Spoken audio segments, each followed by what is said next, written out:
Be me, Eddie, just a regular guy in my late 20s. Got a decent job, a small apartment, and most importantly, a solid group of friends. There were about 5 or 6 of us who were the core crew. My best friend since forever was David. Then there was Chris, who was always brutally honest, and a couple of other guys. Our circle was our sanctuary.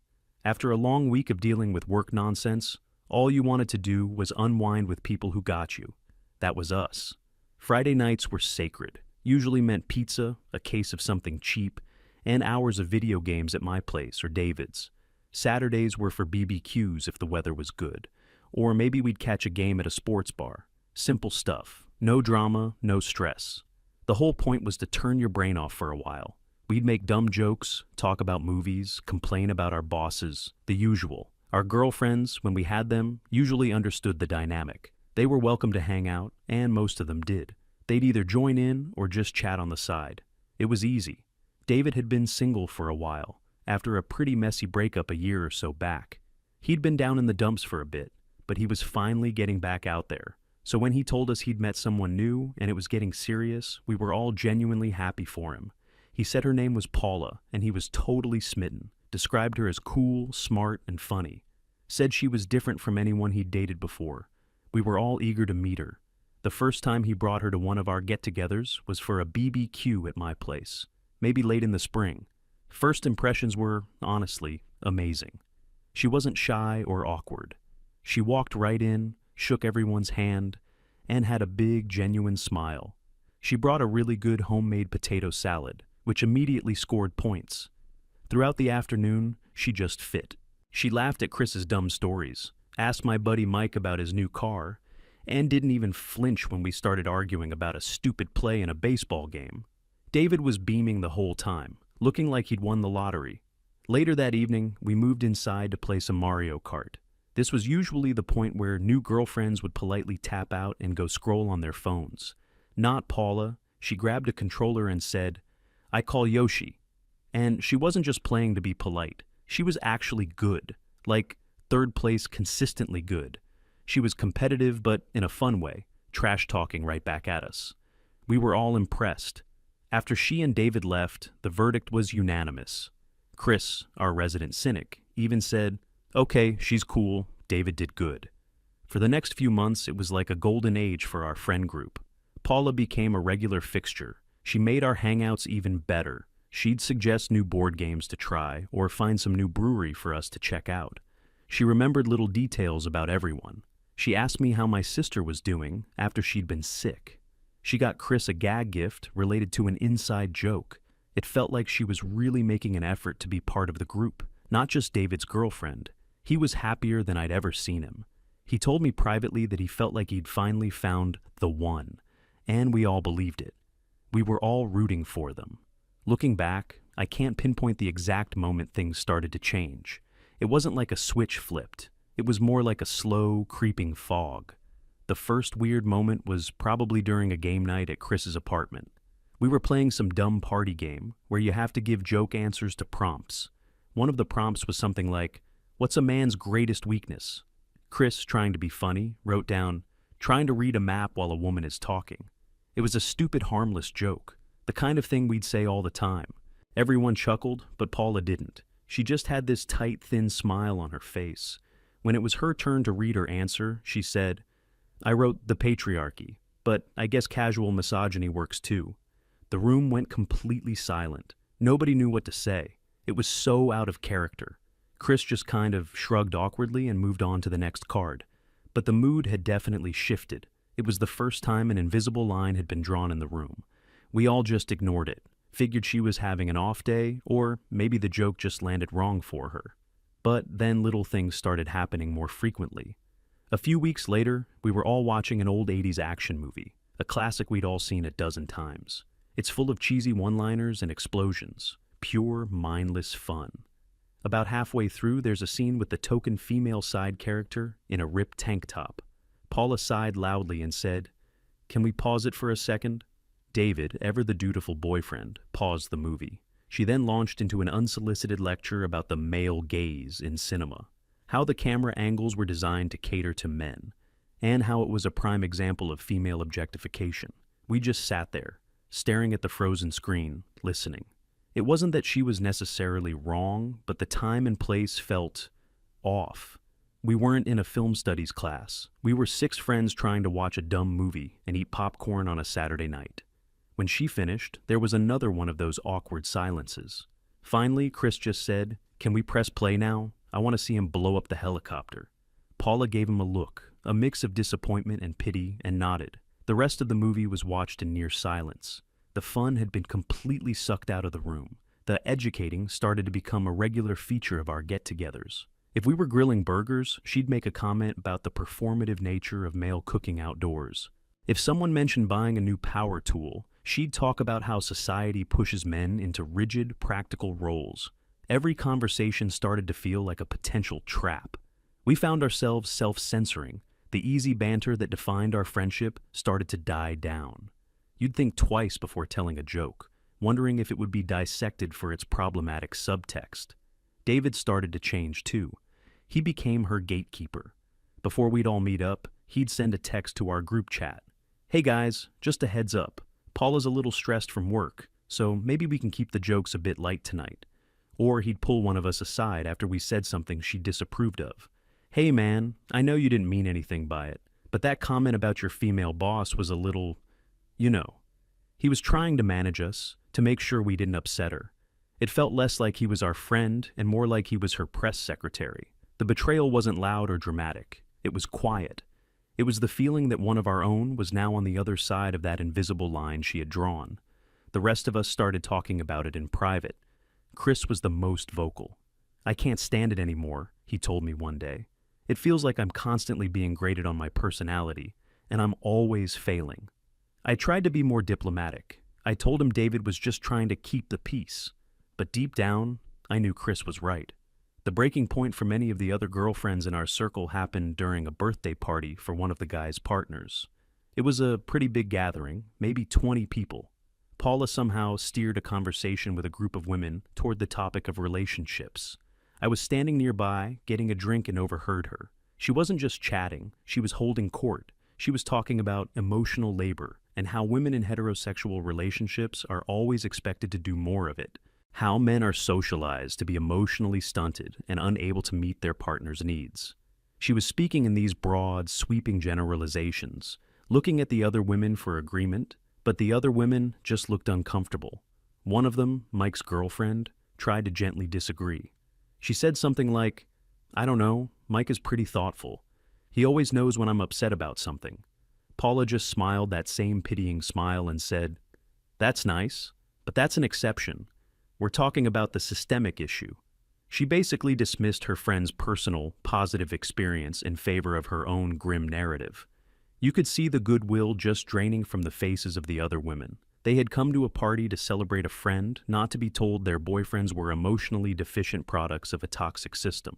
After that night, the group dynamics really fractured. The girls started making excuses not to come to group hangouts if they knew Paula would be there. And because the girls weren't coming, the guys started to bail too. Our big fun group gatherings dwindled. Soon it was often just me, Chris, David, and Paula. And those nights were the worst. With a smaller group, her focus was more intense. There was no escape. Every topic was a landmine. We tried to steer the conversation to safe, neutral ground. Sports? She'd find a way to talk about the gender pay gap in professional athletics. Video games? She'd analyze the problematic portrayal of female characters. We once spent 20 minutes talking about the weather, and it was the most relaxing conversation we'd had in months. Chris started to push back more directly. He was never rude, but he stopped letting her comments go unchallenged. They'd get into these low-key, passive-aggressive debates. She'd say something about toxic masculinity. Chris would reply, or maybe some guys just like fixing cars. It's not that deep.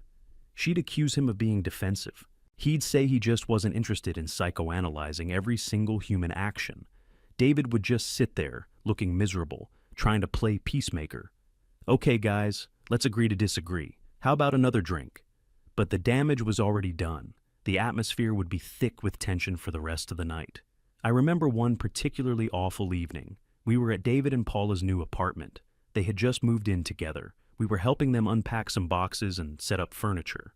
I made a comment about how David was surprisingly good at assembling IKEA furniture. I meant it as a compliment.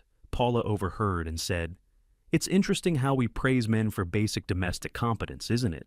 I was just stunned. I had no idea how to even respond to that. I was just trying to be nice to my friend. Chris, who was struggling with a particularly stubborn screw, just muttered under his breath, "Unbelievable." Later, when David and I were alone in the kitchen getting glasses, I tried to talk to him. I said, "Hey man, is everything okay? Paula seems a bit on edge tonight." He got really defensive. He told me I didn't understand how much pressure she was under, how frustrating it is to be aware of all the injustice in the world and see no one else caring. He said we should be more open-minded and try to learn from her perspective. "She's just trying to make us better people, Eddie," he said.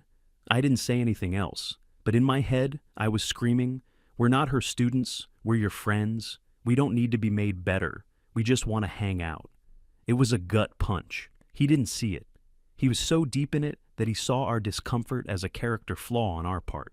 He saw our desire for a relaxing, fun evening as ignorance. The chasm between us felt wider than ever.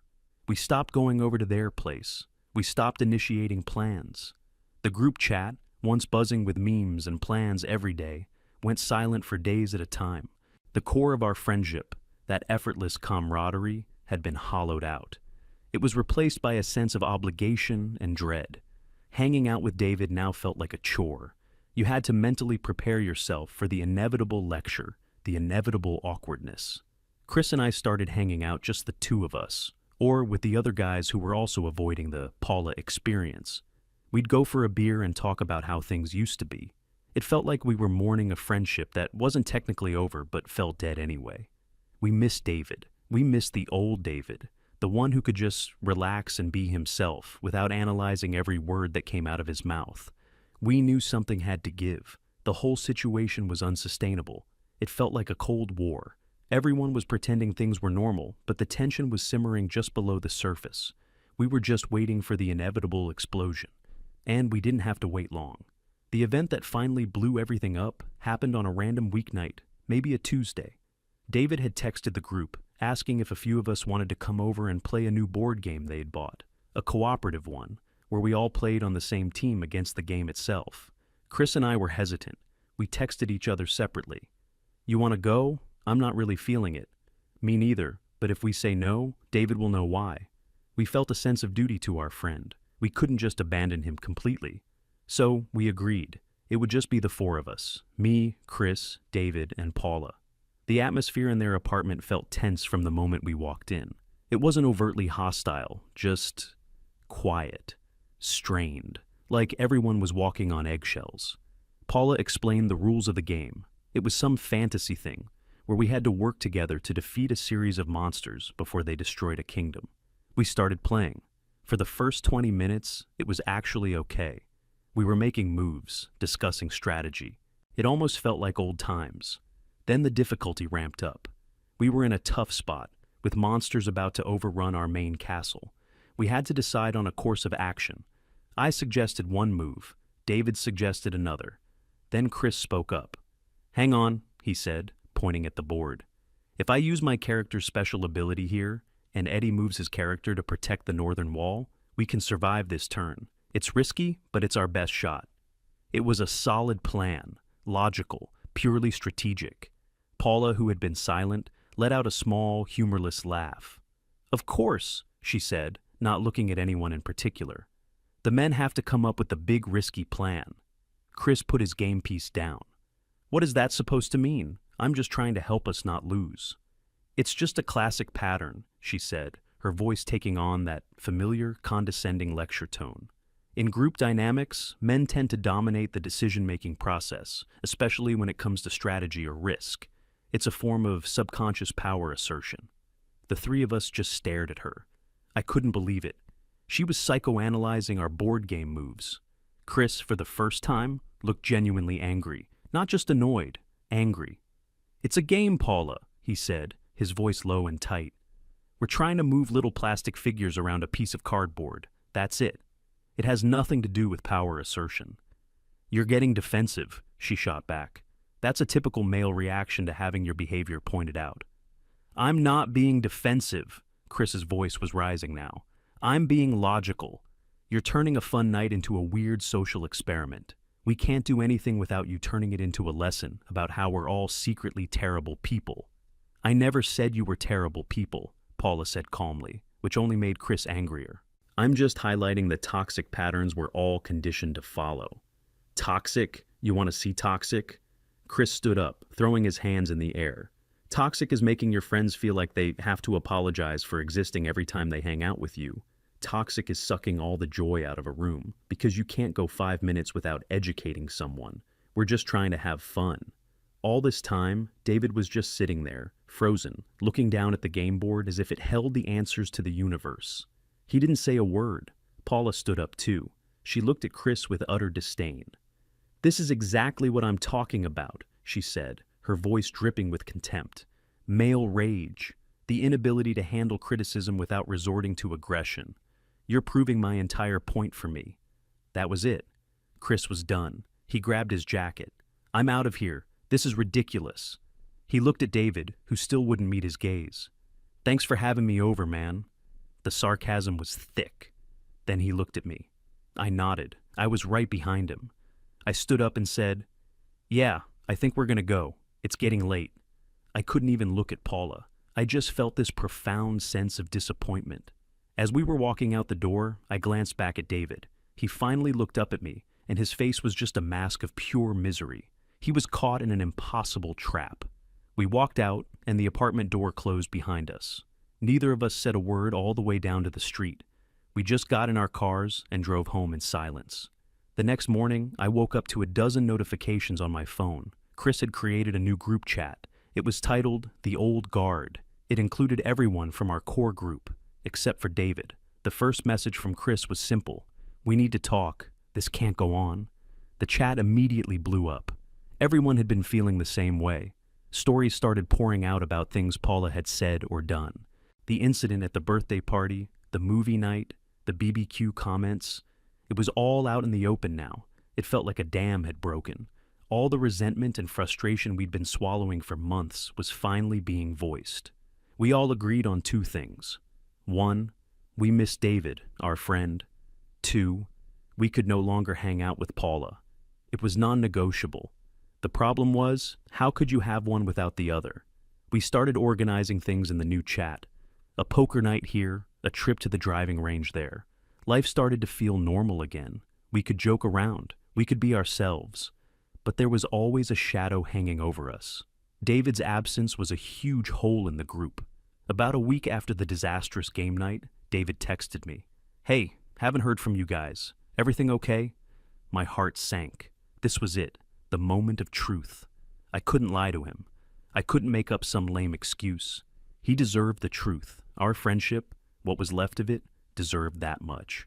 I texted back, Can we meet up and talk? Just you and me. We met at a quiet coffee shop a couple of days later. He looked tired. He had dark circles under his eyes. We ordered coffee and sat down. For a minute, we just sat in silence. Finally, he asked, So, what's going on, Eddie? Did I do something? Why is everyone avoiding me? I took a deep breath. I had rehearsed this in my head 100 times, trying to find the right words. David, nobody is avoiding you, I started. We're avoiding the situation. I laid it all out for him, calmly, without anger or blame. I told him how much we all valued his friendship, how he was like a brother to us. And then I told him how every single social event with him had become a source of stress and anxiety. It's Paula, I said. We can't do it anymore, man. I explained that being around her felt like being in a constant state of judgment. We're not allowed to just be ourselves. Every joke, every opinion, every hobby is put under a microscope and analyzed for being problematic. We come to hang out with our friend to relax, and instead, we walk into a 3-hour lecture on social theory. I told him about the secret group chat. I knew it would hurt him, but he needed to know the extent of the problem. We had to create a space where we could just be guys, like we used to be, without someone policing our conversations. He just listened, stirring his coffee, not looking at me. She's not a bad person, he finally said, his voice quiet. She's just passionate. She cares about things. I know she does, I said. But her passion is destroying our friendship. It's pushing everyone away. It's pushed us away. I looked him straight in the eye. It feels like she doesn't want to be our friend. It feels like she wants us to be her project, and we're not interested in being fixed. I leaned back. So that's it. That's what's going on. We miss you, but we can't hang out with you if it means we have to hang out with her. The group can't survive it. I had said my piece.